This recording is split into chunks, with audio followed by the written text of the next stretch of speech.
प्रभू रामचंद्रांकडे एक महात्मा एक महाराज जेवायला येतो. महाराज लय अधिकारी महाराज.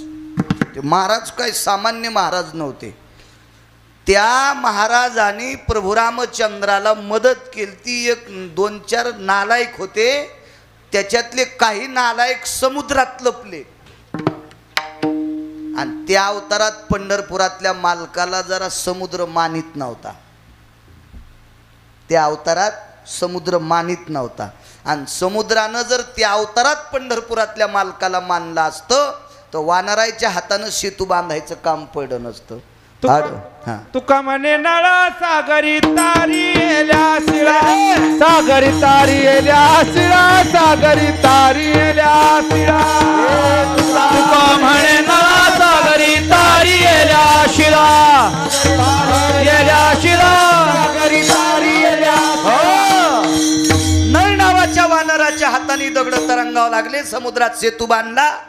जरा तरारला होता. अडवा सागर लागला अडवा सागर लागला. मालकांचं वाक्य. आडवा समुद्र अहंकारानं प्रज्वलित झाला. त्यानं सांगितलं माझी कन्या ज्याला नीट सांभाळता येत नाही त्याला मी रस्ता देत नाही. सीता कोणाची कन्या? सीता कोण आहे? लक्ष्मी. लक्ष्मी कोणाची कन्या? समुद्राची. मग राम कोण? समुद्राची. देवा जावाई. मग माझी कन्या निशाचरानं नेऊस्तरी याला सांभाळता येत नाही याला रस्ता देत नाही. सागर थोडासा याच्यात आलता आणि त्या सागरानं नालायक माणसाला मदत केली आणि त्यानं तळाशी त्या मालकाला ठुलं.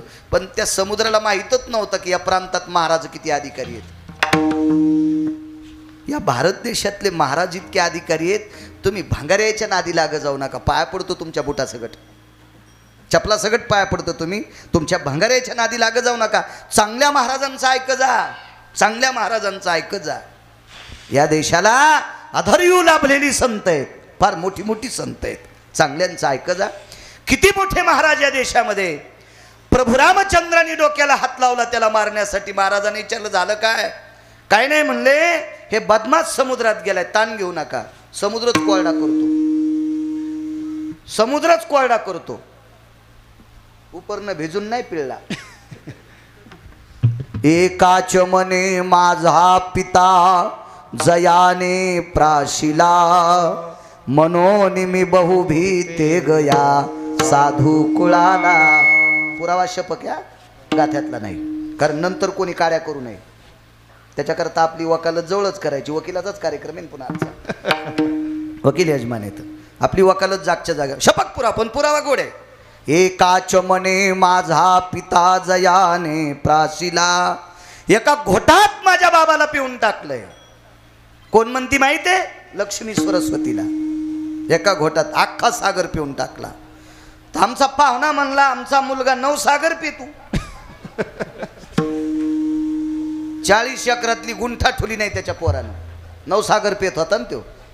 9 सागर. एका घोटात समुद्र पिऊन टाकला. कोरडा फट समुद्र केला. पडण उघड मग बाण हाणला. हे मस्ताडेलं मारलं. तर प्रभू रामचंद्रानं विचार केला ह्या महाराजाला दक्षिणा द्यावा. तर ते काय दक्षिणाव कीर्तन करीत नव्हते. ते काय पैसे घेत नव्हते ना. मग उतराई कसं व्हावं? महाराज आमच्याकडे जेवायला या. येतो म्हणे उद्या. घरी गेले ना आईला. नवल सांगायलो नवल. घरी गेले ना आईला सांगितलं आई उद्या महाराज जेवायला. कोणते महाराज? महर्षी अगस्ती. अगस्ती ऋषी. अगस्तींच्या पत्नीचं जरा चरित्र वाची जा. अगस्तीच्या पत्नीचं चरित्र जी बाई वाचील ती नवऱ्याला कधीच शिवी देणार नाही. तुकोबारायच्या धर्मपत्नीचं चरित्र जी वाचील ती नवऱ्याला कधीच शिवी देणार नाही. महाराज जेवल्याशिवाय बाई पाण्याचा थेंब पेत नव्हत्या. म्हणून महाराज कोण्या डोंगरावर गेलेत रस्ता विटेवरचा मालक सांगत होता.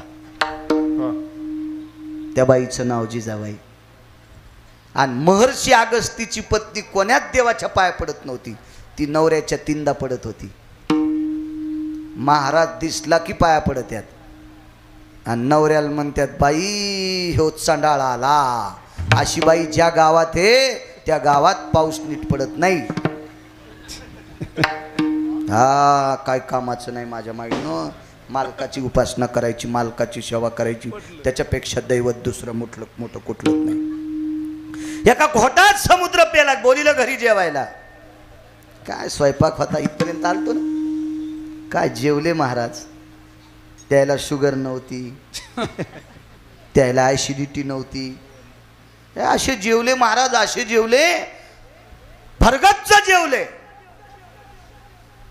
रामजी पाणी आणा ना. पाणी मागितल्याबरोबर रामप्रभूला घाम आला. पाणी तर नाही देता आलं, पण अंगातला पाणी घामावाट बाहेर पडलं. महाराज पाणी? हो म्हणले, जेवल्यावर पाणी लागन.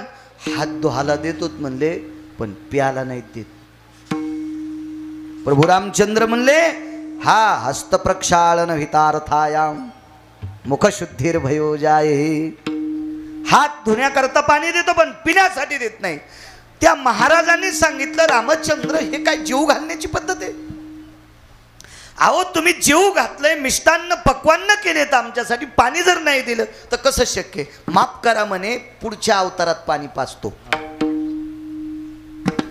या अवतारात जेवण करा आणि पुढच्या अवतारात पाणी पाजतो. नवल सांगतोय, नवल नवल. मग प्रभू रामचंद्र पुढच्या अवतारात द्वारकाधीश भगवान श्रीकृष्ण परमात्मा. वय थोडंसं मोजकच आहे, फारसं काही वय नाही. वय किती होतं सांगू तुम्हाला? 11 वर्षाच्या आतलं. कारण मागच्या अवतारात पाण्याचं दिलेलं वचन, राहिलेलं कर्ज पुढच्या अवतारात पाणी पाजून पूर्ण केलं. ते गोकुळात असताना केलं. आणि गोकुळात द्वारकाधीश श्रीकृष्ण परमात्मा 11 वर्ष 53 दिवसच राहिले. 11 वर्ष 53 दिवस राहिले. तर एका माणसानं मला प्रश्न केला, महाराज सांदीपनींच्या आश्रमावर 9 वर्ष 12 दिवसाचा कसा काय काळ सांगता? 9 वर्ष 12 दिवस महर्षी सांदीपनींच्या आश्रमावर कृष्ण होते. मग कसे होते? त्याला मी सांगितलं. घरी आलता तो, मग सांगता आलं. आता कीर्तनात तितकं इकून तिकून फिरायचं म्हणजे बैल 2 आणि जमीन 300 एकर, कशी पाळी घालणं होईल? विठाला विठाला विठाला.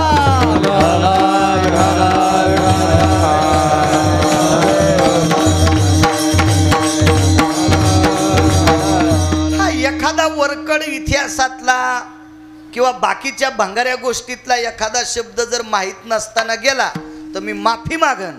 पण पुराणाच्या बाबतीत जितकं माहिती आहे तितकंच बकबक करीन. विठाला विठाला विठाला.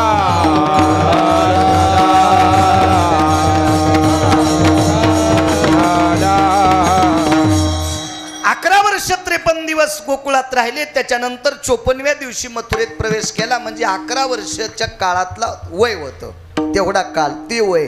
आणि त्या वयात लक्षात आलं मागचं कर्ज शिल्लक आहे, त्याच्यातून उत्तीर्ण व्हायचं. करावं काय? दरवर्षी गवळी गोवर्धनाची पूजा करत होते. आपल्या इंद्राची पूजा करायची. अमरेंद्रायत पुनितायाम यत् सर्वानृणानाहम यत सर्वस्थितायाम शचीपतिभय स्थितो पुरंदरा स्थित व्याप्तायाम यति जयंती जयंतानाहम.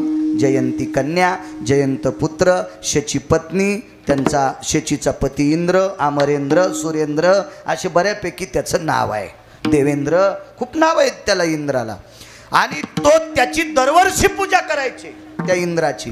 या वर्षी द्वारकाधीश कृष्ण परमात्म्याने, गोकुळ निवासी कृष्ण परमात्म्याने बालवयात सर्व ज्येष्ठांना सांगितलं गोवर्धनाची पूजा करायची. या पर्वतावरचं गवत आपल्या गायी वासरं खातात म्हणून आजही पद्धत आहे. कृष्णादेवा आवर्षण जर पडला असेल तो गोवर्धन पूजा करण्याची पद्धत आहे. आपल्या गावाला एखादी उंच टेकडी असेल, त्या टेकडीवर गायी घेऊन जायच्या. त्या दिवशी गायी धुवायच्या, वासरं धुवायचे, काही बैल धुवायचे, म्हशी पण. बरं म्हशी पण आल्या त्याच्यात, शेळ्या नसत्यात. मात्र शेळ्याच्या बाबतीत मी वाईट बोलणार नाही, पण गोवर्धन पूजेला शेळी नसती. शेळी का नसती? कारण शेळीचं बीज हलकट आहे. शेळी हलकट नाही. शेळी ज्याच्यापासून जन्माला आली ती शेपुडी हलकट आहे. तिचा बाप हलकट आहे. बोकड्यानं आलाय की ना, बोकड्याला 3ऱ्या दिवशी बहीण कळत नाही. शेतकरी आहेत तुम्ही, त्याच्याकरता शेपुडी वापरली नाही. इकडे विठाला विठाला विठाला.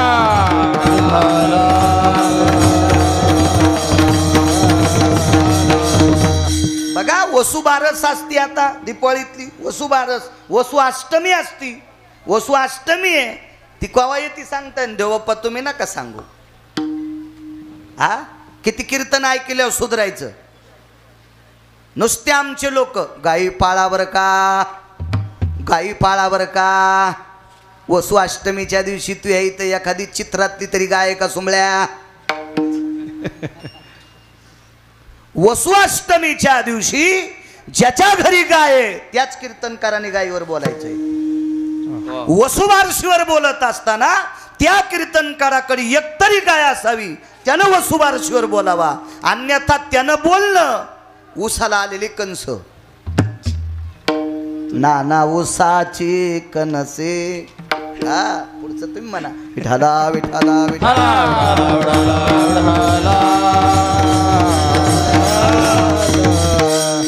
गाईच्या बाबतीत आहे, म्हशीच्या बाबतीत सुद्धा आहे.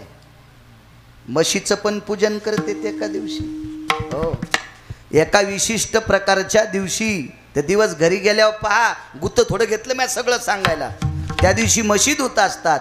म्हशीच्या शेपटीच्या वरच्या दोन्हीकडच्या दोन बाजू असतात. एकीकडे चंद्र काढतेत, एकीकडून सूर्य काढतेत. ते कावाचा काढीत नाहीत, ते चुन्याचा काढीत नाहीत, ते दह्यानं काढीत किंवा लोण्यानं काढतेत. विठाला विठाला विठाला.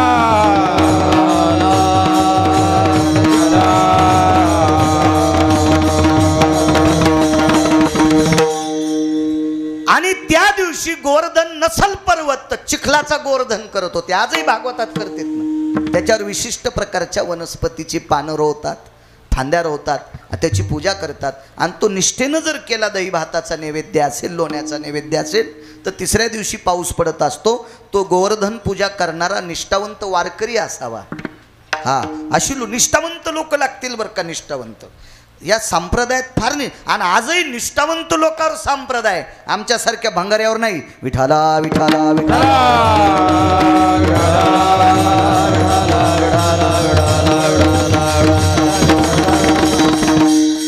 जे घरातल्या लोकांसंग नीट राहू शकत नाहीत ते तुमचं काय कल्याण करू शकतील. ज्याला नाते गोते नीट सांभाळता येत नाही ते भंगारी तुमचं काय कल्याण करणार आहेत. जगाचा मालक त्या लोकांना मानतोय जे विश्वाचे कल्याणकारी आहेत. अशी लोक लागतील तर तिसऱ्या दिवशी पाऊस पडत. मी परवाला एके दिवशी कीर्तनात सांगितलं होतं कुठेतरी की शंकराचार्य स्वामी रामांनी एका साध्वी स्त्रीचा चिमटा वाजल्यावर पाऊस पडतोय. एक जण म्हणला महाराज तुम्ही महाराजांनी चिमटा वाजल्यावर म्हणला आम्ही गुतलोत रे. नाही तर आमच्याच्यानं पाऊस पडला असता, पण आम्ही गठुड्यात गुतलोत. गथुड्यात गुतला नाही असा महाराजच सापडला नाही. नाही त्या सुटली द्रव्य लोभ माया भस्म दंड छाया तरुवराची. भस्म दंड छाया तरुवराची. हो नाही त्या सुटली द्रव्य लोभ माया भस्म दंड छाया तरुवराची. भस्म दंड छाया तरुवराची. नाही त्या सुटली द्रव्य लोभ माया भस्मदंड छाया तरुवराची. याच्यात लग्न करणारे गुतले, लग्न न करणारे गुतले. कोणाला आवडत नाही आईसा कोणी दावा हे जया नावडे. कन्या पुत्र घोडे दाराधन. आवडत नाही असा माणूस आहे कुठं सोडून. म्हणून आमच्या चन पडत नाही. निष्ठावंत लोकांच्या हातानं गोवर्धन करण्याची पद्धत. आणि त्या गोवर्धनाची पूजा केली. गाई म्हशींना झालरी बांधल्या, घोडत्यांच्या पाठीवर झुली टाकल्या, शिंगांना नाना प्रकारचं वगैरे वगैरे काय काय सजवल्या, मुक्तांच्या माळा घातल्या. आणि त्या दिवशी इंद्राच्या सेवकानं सांगितलं आपली पूजा न करता गोवर्धनाची पूजा केली. आणि 33 कोटी देवाचा राजा 222 मंत्रीपद एकट्यालाच. ते मस्ताडून त्याला राग आला आणि रागाच्या भरात प्रमाथी नावाच्या वरुणाच्या कानात फुकलं. असा पाऊस पाड की गोकुळ शिल्लक नाही राहिलं पाहिजे, वृंदावन शिल्लक नाही राहिलं पाहिजे, मथुरा शिल्लक नाही राहिली पाहिजे, इथला कोणीच वाचला नाही पाहिजे. बापरे. उत्सवाच्या निमित्तानं सगळे गोवर्धनाच्या तिथे आले. करावं काय. येणे गिरी गोवर्धन उचलिला. भगवंतानी गोवर्धन पर्वत उचलला आणि तो नखावर धरला. 11 वर्षाच्या 11 वर्ष 53 दिवसाच्या आतलं वय. आता नेमकं पक्क नाही सांगता येणार, जर भेटला अभ्यास करायला वेळ तर ते पण पक्क सांगेल. 11 वर्ष कितव्या दिवशी किंवा 10 वर्ष किती महिन्याच्या नंतर किंवा 10 वर्षाच्या नंतर कितव्या दिवशी गोवर्धन पर्वत करंगळीवर उचलला सांगेल एके दिवशी. ना दे इचकायचा. घोडं तरी गोमाशील बसू देईन पण गध नाही बसू देत. विठाला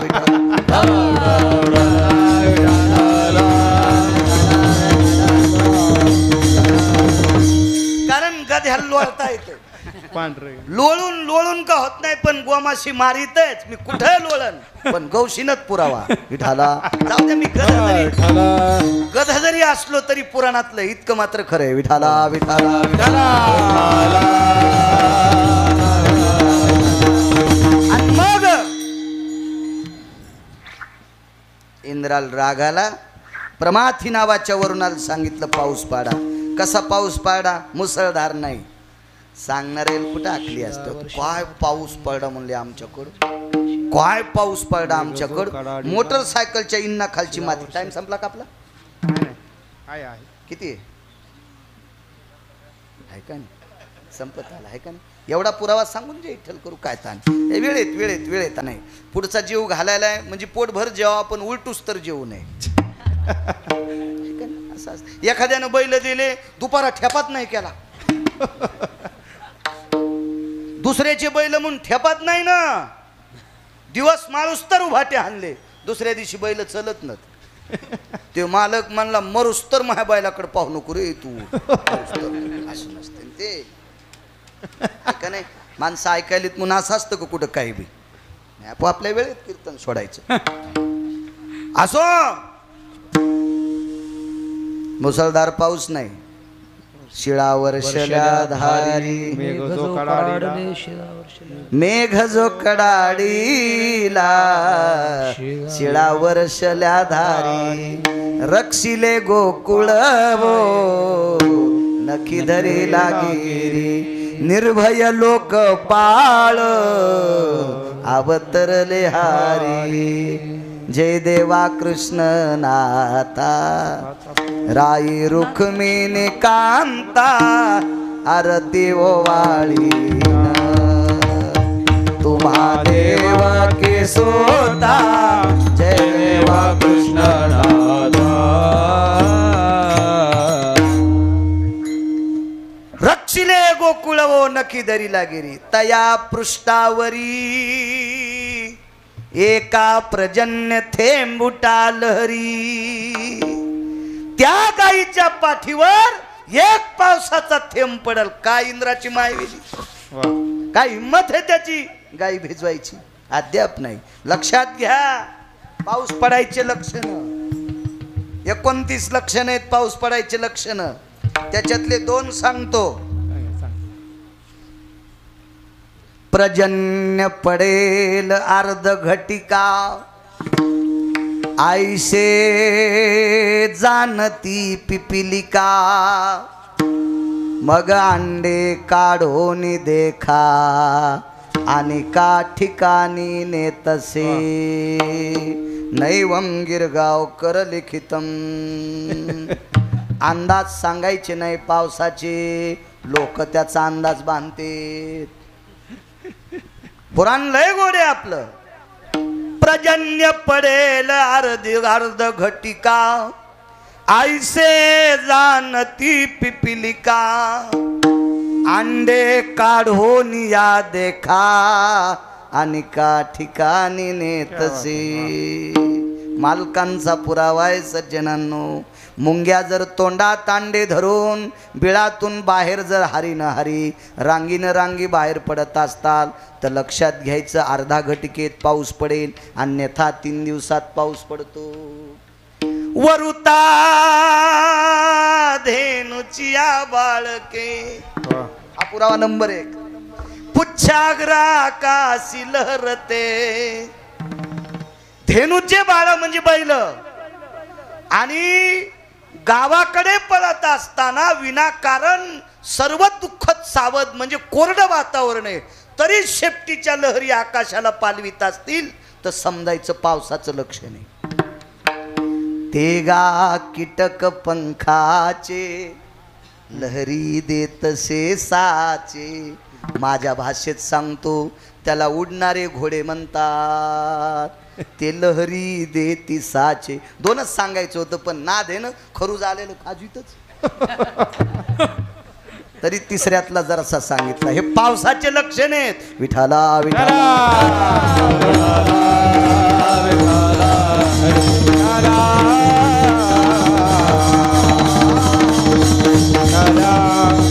फक्त आपलंच की जा मग कळन तुम्हाला.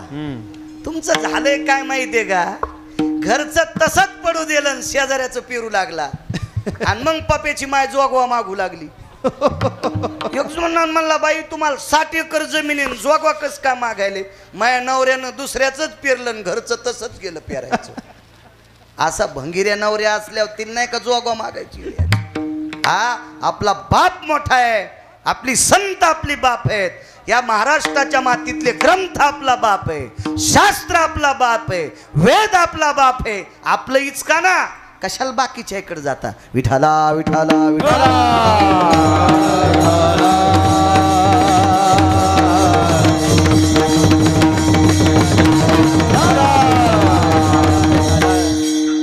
हे जर मी 7-8 महिने वाचिलं ना, तर हवामान खात्यानं पाठ थापताव असा पाऊस सांगल. पण कालांतराने 34 पैकी 1 लक्षण सांगितलं पावसाचं. प्रांतावर्षणो भयो पापाग्नो निरायो.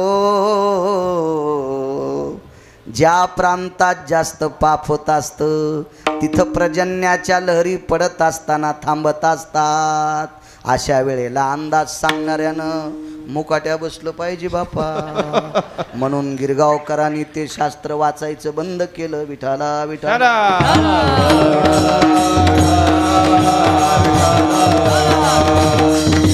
जिये गावी भ्रष्ट जन्मला, जिये गावी भ्रष्ट जन्मला, अशुद्धाचा प्रजन्य पडला. त्रेतायुगात गावातले गणेश बुवा, त्रेतायुगात एक माणूस जन्माला आला. त्या दिवशी रक्ताचा पाऊस पडला होता. ते 6 महिने झोपत होतं सुंबळे. ते जन्माला आलं त्या दिवशी अशुद्धाचा पाऊस पडला होता. अशा काही पापभूमीची लक्षणं असतात. तिथं अंदाज सगळे नदीला जात असतात. म्हणून शास्त्र ज्याला कळतंय त्यानं सांगावं. विठाला विठाला विठाला.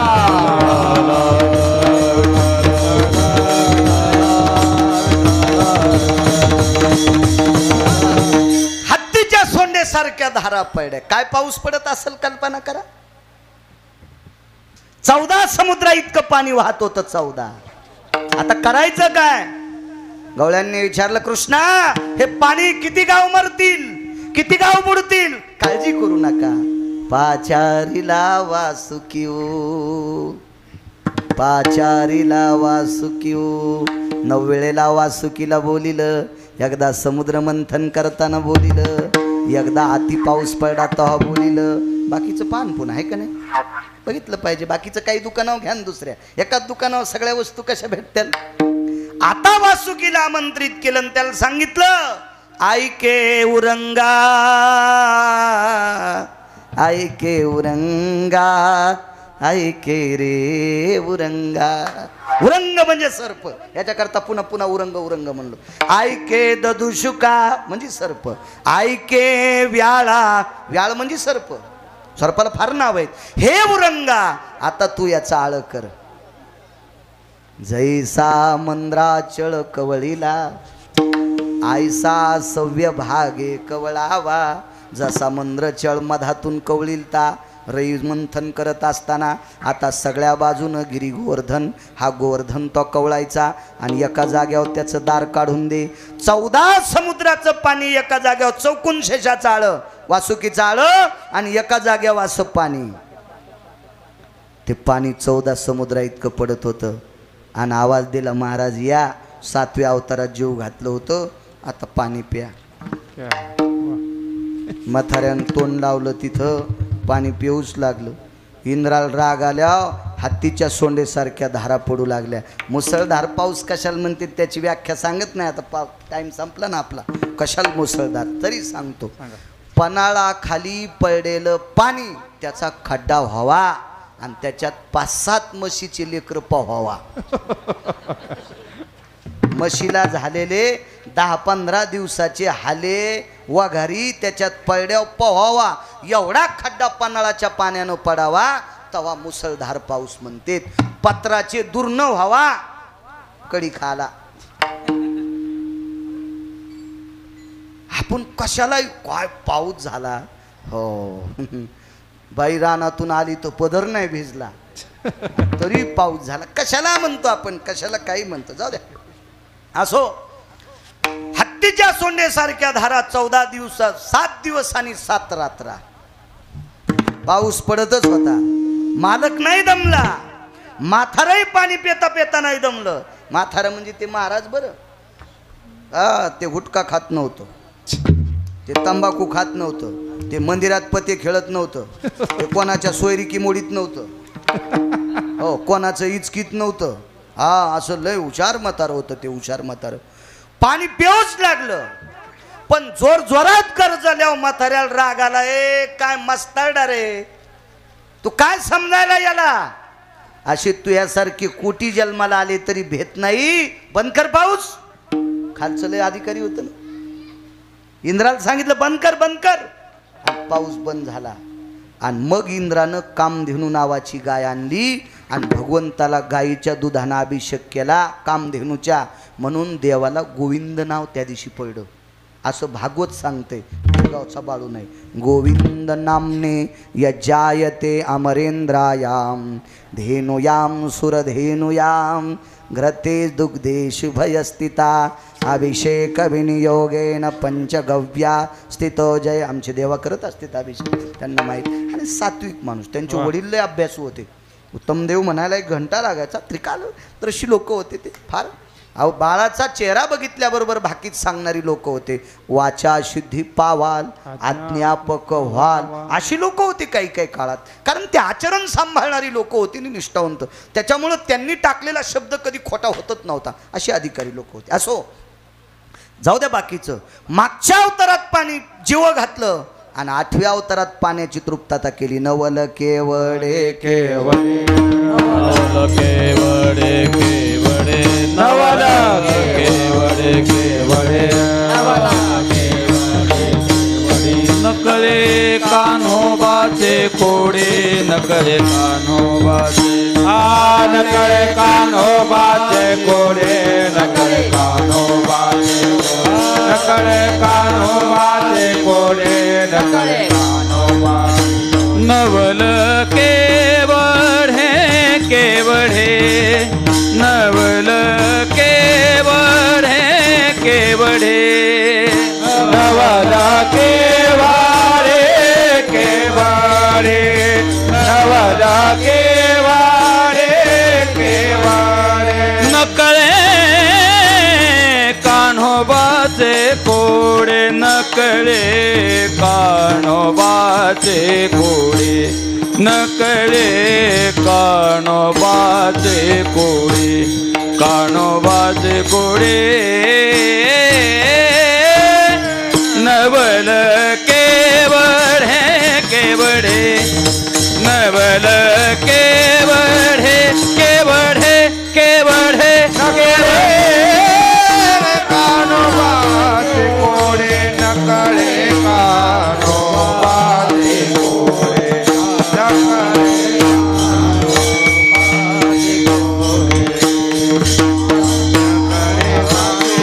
कोडे नकळे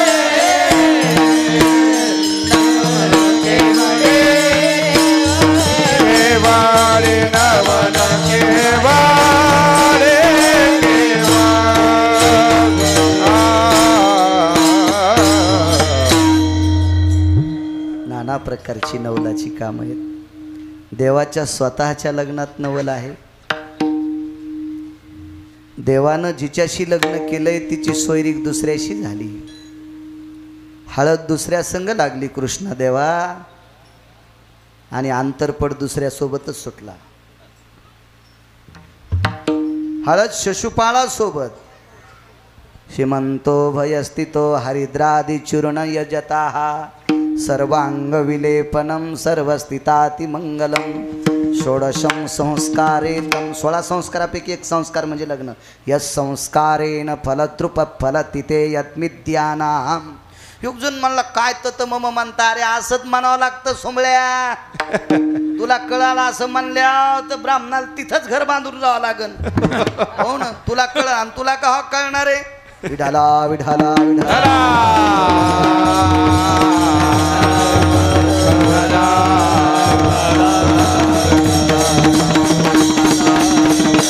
देवाच्या लग्नात हळद लागली एका सोबत. लग्न झालं पंढरपुरातल्या मालकासोबत. लग्नात 6 कामं नवलाची. महत्वाचं काम आहे आचारी कोण हे नवलाचं. वाचा घरी गेल्या वाचा. अंतरपट त्या लग्नात कोणी धरला नवल. त्या लग्नात ज्याने अंतरपट धरलाय त्यानं आयुष्यात कोणाच्याच लग्नात धरलेला नव्हता. आधी धरला नाही आणि त्या लग्नाच्या नंतर पुन्हा कोणाच्या लग्नात धरला नाही.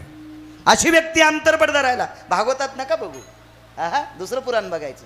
भागवतात नाही सापडणार. पुन्हा म्हणताल कशात आहे ते तुम्ही ठरवा. हेही नवल आहे. त्या लग्नात सासऱ्याला आमंत्रित केलं. समुद्र साथी होते. कुठं बसवायचे. अहो पन्हाळाचं पाणी पडलं नुसते फवारे. वसाडा आला तर माणसं मधात बसायची नाही. तर समुद्र मंडपात आल्यावर कुठं जाईन मंगल कार्यालय. बापू आपले साऊंड कसे पळतेन हाय का नाही. समुद्र आल्यावर गवसतेन का ते बापू. आता तू कशाला गिरगावकरच कसा गवसन. ह्योच कुठं जाईल मिळ नाही. पण 7 समुद्र अंगावरचा एक रोम काढा आणि त्याच्यात बसले. नवल केवडे केवडे नखळे कान हवाचे कोडे. बलराम दादाच्या लग्नात नवल. तो काही नवलाचेच काम. अशी नवरी आणली. अशी नवरी तिनं 2.5 खंड्या गव्हाच्या पिठाचे उंडेच खाल्ले. 2.5 खंड्या गव्हाचं पीठ होतं आणि चपात्या करूच द्याल नाही. उंडेच आणले. उंडेच. डाळ खाऊन टाकली. तांदूळ खाल्ले. आचारी म्हणला अरे बापरे नवरी तर अख्खं पिठच खाली. ही मलाच खाची. आचारीत निघून गेलं. निघून गेला आचार्य. मोठं नवल आहे ते सुद्धा. बघा जा बघा जा. ही नवलाची गोष्ट आहे. बहिणीच्या लग्नातनं लवल. बहिणीच्या लग्नातनं लवल. एक पुरुषार्थी व्यक्तीला भगवे कपडे घातले. किती पुरुषार्थी. किती पुरुषार्थी. किती पुरुषार्थी. पृथ्वीवर जितके देश आहेत इंजिनियर साहेब एकाही पुरुषार्थ्यानं डोकं लावायचं नाही. पुढे वकील साहेब एकाही पुरुषार्थ्यानं डोकं लावायचं नाही. या विश्वातला प्रत्येक पुरुष त्याच्या छातीवर खोटे का होत नाही स्तन येतं. त्या पुरुषार्थ्याला नव्हते. त्याचं नाव अर्जुन आहे. आणि अशा पुरुषार्थी व्यक्तीला उत्तर बापू भगव्या रंगाचे कपडे घातले. तो आ संन्यासी होऊन जनी चोरोनी नेली माझी भगिनी. नवल नाही काय. पुरुषार्थी व्यक्तीला संन्यासी केलं आणि ने आमच्या ताईला. देऊ कोणाला केलती. याच्याच भावाला चुलत भावाला. बलराम दादानं सोयरीक. 6 श्लोकाचा भेद आहे. बलराम दादानं सोयरीक केली दुर्योधनासोबत. आणि दुर्योधनाची काढून अर्जुनाला देणं इतकं सोपं आहे. दुर्योधनाला सुभद्रा दिली आणि दुर्योधनाला सांगितलं आता अर्जुनाला द्यायची. म्हणजे वळहीनं इस्त्याच्या लग्नाला जाणं. वळही कळतील तुम्हाला. कडब्याच्या वळहीनं इस्त्याच्या लग्नाला जाणं. ती म्हणली मी भारीची साडी नेसून वापस आले. कशी येशील जीजी. जळून गेली तू. वळही इस्त्याच्या लग्नाला गेल्या वापस येत असती वय. शेळीच्या पोराचं लग्न झालं. शिदुरी वाटायला लांडग्याच्या घरी गेली. शेळीच्या पोराचं लग्न झालं. गलुल्याचं. बोकड्याला गलुले होते ना. तिच्या गलुल्याचं लग्न झालं. करंजा वाटायला लांडगिनीच्या घरी गेली. वापस आली असेल का. किती आगावपणा आहे. सरपाची पाची मुशक ते पातेले. सर्पाला पोरग झालं. पाचीच्या दिवशी उंदर गेले. काय असन पंक्तीला उंदरच आणले. का सर्पाची पाची मुशक पातले. सर्पाच्या 5वीला उंदर गेल्यावर काय खाल्ला असन त्याने. बोटळ्याचा भात. हा उंदरच आणले उंदरच वापस येत असतेत का हे आगावपणा आहे ना मग तसं दुर्योधनाला दिली आणि सरळ सरळ सोयरीक मोडून इकडे देणं किती आगावपणा आहे नवल सांगू पुरुषार्थी व्यक्तीला भगवे कपडे घातले बहीण चोरून न्यायला लावली आणि तिकडं सांगितलं संन्याशानी बहीण हरली दुर्योधनाला वार्ता कळाली दुर्योधन म्हणला फुटको कपाळ बापा देवाची बहीण आपल्या नशिबात नव्हती आणि नंतर फोन केला संन्याशाला अर्जुनाने मारलं अर्जुनाला ती सापडली दुर्योधन म्हणला काही का होत नाही आमच्या घरीच आली नाही सुंबळ्या मुद्दाम दिली ही सोयरीक आईला माहित नाही भावाला माहित नाही मोठ्या ती गायलाच माहित सुभद्रेला माहित अर्जुनाला माहित पंढरपुरातल्या मालकाला माहित नवल केवडे केवडे नकळे कानोबाचे कोडे विढोबार कुमारी विठोबार कुमारी विठोबार कुमारी विठोबार जगदानंद कंदपती द्वारकाधीश कृष्ण परमात्मा भागवतात आपण बऱ्यापैकी दशमस्कंदातली लाई केल्या मथुरेत जन्माला आले नंदाच्या घराला मजने गोकुळाला माया उपजली तेथे माईचा जन्म झाला मला ठेवा मायेला घेऊन या उचलीला कमळापती पायीची बंधने गळती हातापायातल्या बेड्या पडाल्या मंद पाऊस पडत होता वरती छाया धरी शेष वरती शेषानं सावली धरली आणि मग वसुदेव सुपात घेऊन देवाला सुपात नेलं सुपात घेऊन भगवान परमात्म्याला घेऊन यमुनेच्या तीरावर आले पुढं चढला आचाट त्याशी लाविला अंगुष्ट अंगठा लावला दुभंगली यमुना माई 2 तुकडे झाले पहिलं तीराला पोचले 4 दरोजे होते एक दरोजा गाईचा उघडा होता त्या दरोजा उघडून गाईच्या गोठ्यात नंदबाबा आले वासरांना व्यालेल्या गाईंना वैरण टाकली लक्षात घ्या कामाच्या बैलाला रात्री उठून एकदा वैरण टाकत होती जुनी माणसं लक्षात घ्या कामाचा बैल दिवसभर आवताला हाणलेल्या बैलाला दिवसभर तिफणीला हाणलेल्या बैलाला दिवसभर रासणीला हाणलेल्या बैलाला शहाणे नौकर आणि शहाणे मालक गडी जर लांब राहत असेल तर मालक पण उठून रात्री उठून एकदा बैलाला वैरण टाकत होते कामाच्या व्यालेल्या गाईला वैरण असेल तर संध्याकाळी एकदा टाकत होते कारण तिला 2 कामं आहेत एक तर तिचं वासरू जगवायचंय दुसरं स्वतः जगायचंय आणि तिसरं काम मालकाला पण दूध द्यायचंय म्हणून तिला वैरण असं शहाण्या मालकांची कामं होते म्हणून रात्रीच्या वेळेला 12-12:30च्या नंतर 1-1:30च्या समोरच प्रहर पलटला होता अशा वेळेला नंदबाबा उठले गाईच्या गोठ्यात गेले गाईला वैरण काढी केली आणि दार बंद करायचं विसरले त्या दारात गौमातेच्या कृपेने जगाच्या मालकाला यशोदेसारखी माय सापडली म्हणून गाईची उपासना सांगितली चला वळू गाई बैसूजीव एके ठाई आणि मग दुसऱ्या दिवशी सकाळी सर्व गोपी जमा झाल्या गवळण म्हणती गवळणीला पुत्र झाला यशोदेला एक धावे एकी पुढे वाटी ताटी सुंटवडी आणि मग काय त्या गोकुळीच्या सुखा अंत पार नाही लेखा बघता बघता तळवे तळहात टेकीत डाव्या गुडघ्याने रांगत किंवा रंगनी रंगनाथ तो म्या देखिला किंवा रांगत रंगनी चोरीत लोणी धावणी धरती गवळणी मग काय तिथून पुढे रांगू लागला चलू लागला गोपींच्या घरी जाऊ लागला नाना प्रकारच्या खोड्या करू लागला रासक्रीडा वगैरे वगैरे वगैरे बऱ्यापैकी सर्वांना आनंद दिला काही काहीचा अभिमान ठेसला शक्यतो आनंद जास्त लोकांना दिला अभिमानी लोक गोकुळात मोजकी होती बोटावर मोजणे इतकी अभिमानी होती गोकुळात जास्त सात्विक लोक होती म्हणून तर तिथं प्रगटला गिरगावला काऊन नाही आला गिरगावला अहंकारी होती गोकुळात सात्विक लोकांची संख्या जास्त होती याच्याकरता तिथं प्रगटला गोकुळी भूमी सात्विक होती म्हणजे एका माणसाकडे गाई 9 लाख होत्या आई तुझा मी एकुलता एक राखी तो 9 लाख म्हणजे नंदराजाकडे एकट्याकडे 9 लाख गाई मग ते घर किती पवित्र असेल ती जागा किती पवित्र असेल त्याच्याकरता तिथं प्रगट झाला मग नाना प्रकारच्या गोपीच्या घरी जाऊ लागला त्यांच्या लीला वगैरे काय सुख देता येईल ते देऊ लागला परत येऊ लागला एके दिवशी भगवान गोपीच्या घरी गेले आणि गोपीच्या घरून परत आले यशोदेने विचारलं कृष्णा कुठे गेलतास अमक्या अमक्या गोपीकडे गेलो का आलास रे बाळा गोपी घरी नव्हती लगेच एका भजन्याने प्रमाण म्हणलं गवळणीच्या घरी गेलो गवळण नव्हती घरी रे रे गवळणीच्या घरी गेलो गवळणीच्या घरी गेलो गवळण नव्हती घरी फोन लावून जायचा असत रे तो सुंबळ्या फोन नव्हता का तुया गवळणीला असे प्रमाण म्हणत नसते तरी सुंबळ्या पातला गोपीची आगे हा घे म्हणजे घर तिच्या घरी पोचलाय ती नव्हती. विरह तयाचांत करना, त्या दिवशी दुःख वाटलं.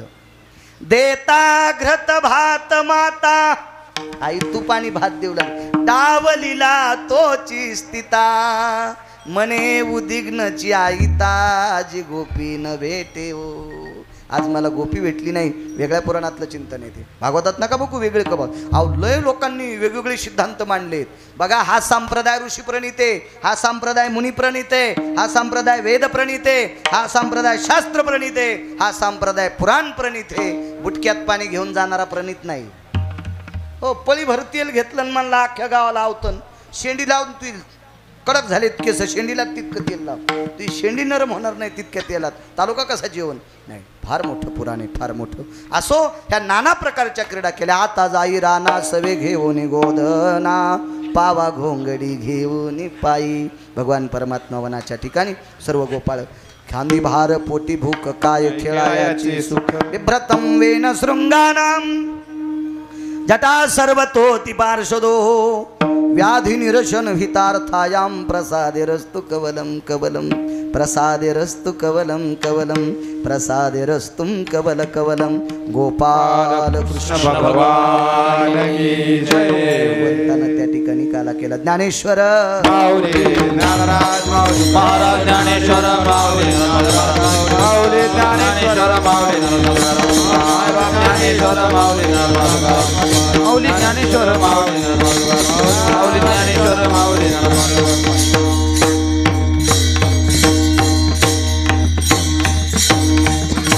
वैकुंठवासी स्वर्गीय कैलासवासी सत्यलोकवासी गोलोकवासी गणपतरावांना विश्वाच्या मालकाच्या सानिध्यात विलीन झाले. त्यांच्या पुण्यस्मरणानिमित्त आदरणीय वैजनाथराव असतील, ॲडव्होकेट जगन्नाथराव असतील, आदी करून त्यांच्या परिवारातली मुसळे परिवार असेल, या सर्वांच्या वतीनं चालत असलेला हा पुण्यतिथी उत्सव एक सात्विक सदाचारी एका छोट्याशा खेडेगावात एका सामान्य कुटुंबात ज्या व्यक्तीचा जन्म झाला, पण पारमार्थिकदृष्ट्या त्यांचं मोठं सहकार्य योगदान, गोड मारुतीरायाच्या समोर असा दिव्य तेजस्वी मंडप आहे, असा मंडप प्रत्येक गावाला व्हावा, प्रत्येक गावाला व्हावा. म्हणजे ज्या त्या ऋतूत जे ते काही नैमित्तिक कार्यक्रम असतात ते निर्विघ्नपणे पार पडत असतात. याच्याकरता असं करण्याचा प्रयत्न करा. काय तळी उचलल्यासारखं सगळ्यांसाठी फार सोपं असतंय. असा सुंदरसा मंडप आहे. गावकऱ्यांनी मोठा घोड स्थितीत केला, त्या गावकऱ्यांना सुद्धा धन्यवाद. मोठ्या श्रद्धेने, मोठ्या अट्टहासाने वकील साहेबांनी, त्यांच्या बंधूंनी, त्यांच्या परिवाराने अण्णांचं मोठ्या श्राद्ध मोठ्या आनंदाने, भावयुक्त अंतकरणाने, श्रद्धायुक्त अंतकरणाने केलं. सज्जनो उपजल्या पिंडा मरण सांगाते. जी व्यक्ती विश्वाच्या मालकाच्या सानिध्यात गेली, या कुटुंबातल्या बालकांना आशीर्वाद ठेवून अण्णा गेले. आणि त्या आशीर्वादाच्या बळावर आदरणीय वकील साहेब असतील, आदरणीय इंजिनियर साहेब, दोघं बांधव असतील, कुळातले परिवारातली सगळी लोक असतील. हातीचं बळी हो, गरुडाच्या पंखाची जी ताकद आहे तशी ऐश्वर्याची ताकद त्यांच्या पंखात येऊ, कर्तव्याची ताकद त्यांच्या पंखात येऊ, श्रद्धेची ताकद त्यांच्या पंखात येऊ, समाजसेवेची ताकद त्यांच्या पंखात येऊ, अध्यात्मशक्तीची ताकद त्यांच्या पंखात येऊ. आणि सात्विक कामं वकील साहेब तुमच्या हाताने सारखी सारखी होत राहावो, अशी होण्यासाठी पूर्वजांचा आशीर्वाद लागत असतो. तुम्हाला अण्णाचा आशीर्वाद पितृगयेतनं प्राप्त हो, अशी अशा पवित्र पितृपंधरवाड्यामध्ये पितृलोकांना प्रार्थना करतो. जी लेकरं आपल्या पितरांना आमंत्रित करतात, आपल्या पितरांचा आदर करतात, अशा पुत्रांना पितरांचा आशीर्वाद निश्चित लाभत असतो. ती पितृलोकांच्या चरणी प्रार्थना करतो. आणि पितृलोकांच्या ठिकाणी गोड अधिष्ठानात त्यांना गोड अधिष्ठान मिळो, सद्गती मिळो, पुढचा जन्मही त्यांना गोड स्थितीत मिळो, अशी अण्णांनाही गोडशी शुभेच्छा देतो.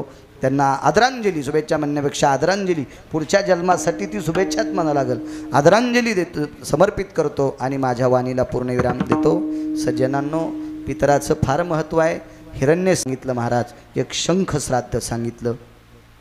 नाहीच कोणतं श्राद्ध करता आलं तर शंख श्राद्ध सगळ्याला करता येते. एखाद्याला माहीत नसेल तर एका मिनिटात सांगतो. शंख श्राद्ध आपण ज्या गावात राहतो त्या गावाच्या दक्षिण दिशेला जायचं आणि आपल्या गावाची जिथं शिव संपत्ती त्या शिवावर एखाद्या जाळीत घुसायचं. उघडं नका, जाळीत घुसा, जाळीत. अशी काट्याची म्हणा, पळसाची म्हणा, कशाची बी जाळी पाहिजे. तुमचं अंग कोणाला नाही दिसलं पाहिजे. झाडं झुडं वाढले पाहिजे. पण शिवावर झाडं झुडं वाढले, त्या झाडात जायचं, अंगावरचे सगळे कपडे काढायचे, जानवा असेल ते पण काढायचं, माळ असेल ती पण काढायची, मुद्या ब्रासलेट सगळं काढायचं, बूट चप्पल काढायची, नागवं व्हायचं आणि दक्षिणेकडे तोंड करून 3दा पितरांच्या नावानं बोंबलायचं. याला शंख श्राद्ध म्हणतात. क्या बात आहे. असं केलं तरी पित्र जेवल्यासारखं होत असतंय. याला शंख श्राद्ध म्हणतात. पण तसं शंख श्राद्ध करायची वेळ माझ्या विटेवरच्या मालकानं, काशीतल्या मालकानं महाराष्ट्रातल्या मातीत कोण्याच माणसाच्या वर आणलेली नाही. अहो श्राद्धाच्या दिवशी नाही कळलं, साखर हातावर द्यायची, पाय धुवायचे, साखर गंध लावायचा, साखर हातात द्यायची आणि दर्शन करून त्या पाहुण्याला वाट लावायचं. असं श्राद्ध करण्याची सुद्धा पद्धत सांगितली. आणि गोडसं आपल्या वडिलांचं श्राद्ध मोठ्या आदरानं करतात. वकील साहेब तुम्ही पुनश्च धन्यवाद. पण मगल्यानुसार असा जर सप्ताह केला तर श्राद्ध आदमधी कधीतरी एके दिवशी घेऊन श्राद्धाच्या निमित्तानं मुद्दाम एक कीर्तन करून आदरांजली, तिळांजली, ब्राह्मणाच्या हातानं तर्पण पिंडविधी करून त्या दिवशी लाल रंगाची फुलं, जी व्यक्ती गेली त्या व्यक्तीच्या फोटोवर लाल रंगाची फुलं टाकत असतात. आरक्त पुष्पम समर्पयामी, रक्तचंदनम समर्पयामी, अंगुष्टादि स्नान भो जान्व सव्यापसव्यम अपसव्या स्थितस्थितेषु यज्ञोपविता भयस्थितायाम तिलाग्र यत् समर्पयामी जवाग्रो स्थिताक्षदाम समर्पयामी. मला वाटते काळे तीळ, जव वगैरे हे समर्पित करीत असतात. लुप्तो भिन्न भय पिंडो यज्जयो यत् सर्वस्थितानाम गयाप्रजनो येती हिरण्यश्राद्धो सर्वस्थितायाम कागश्राद्धो लुप्त पिंडो जया यक्ष किन्नरो गंधर्वो चारणो विद्याधरो लोकपालो दिक्पालो चारुहासं परमहंसायाम वैकुंठाधिपतयन्नमा सत्यं वासं पतयन्नमा गोलोकाधिपतयन्नमः यज्जायते सर्वस्थितोषितमिद्या सर्वकृतुः नारायणो नागबली इति आप्तेष्टि त्रिपिंडी कालसर्प शांतिर्मुच्यते यत् पितृलोको पुनितो आशिषो भय कुलायाम सौख्याति समृद्धि यत् प्रशस्यते यत् करिष्यते यम. पुंडरीक वरदा हरि विठ्ठल श्री ज्ञानदेव ज्ञानेश्वर महाराज की जय. जय जय जय विठ्ठल, जय विठ्ठल, जय विठ्ठल. दहीहंडी घ्या, दहीहंडी घ्या. जय विठ्ठल, जय जय विठ्ठल. शिंके लावी रे दुरी होतो तिघाचे मेवारे, तुम्ही वारे दोही कडे मुख पसरोनी गडे. वाहातच्या धारा यारे दोहीच्या कोपरा, तुम्ही वारे दोही कडे मुख पसरोनी गडे. तुका म्हणे हाती टोका अधिक उन्हे दिये, तुम्ही वारे दोही कडे